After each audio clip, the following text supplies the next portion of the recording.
There's a lot of discussions happening around security folks today when it comes to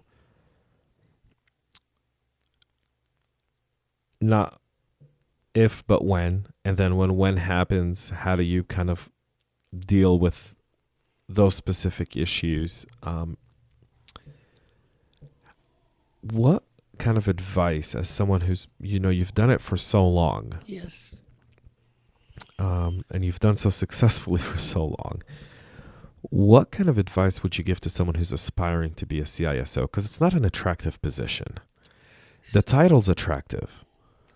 For some people, the money's attractive, but the position itself is very, you're a scapegoat. I mean, Alex Tian, who was just here, said, the joke around CISOs is that it's the chief internal scapegoat officer of the company when something bad happens. So I think as a CISO, it's incredibly important to network, and it's incredibly important to make sure that you know people, okay? In higher ed, they have security organizations that get together, and through EDUCAUSE, Right. we're not real good about it in government, but in the other organizations, pretty much they are. And if you're going to be a CISO, you need to get out there and you need to network, and you need to go to as many events as you can and meet as many people as you can, because I guarantee you they will help you if you have a problem.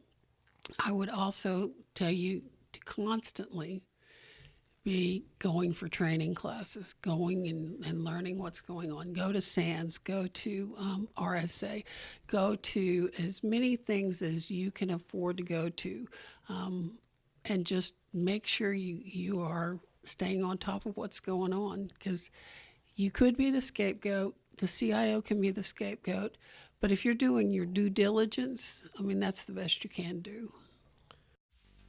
The CyberHub Engage podcast is sponsored by CyberHub Academy.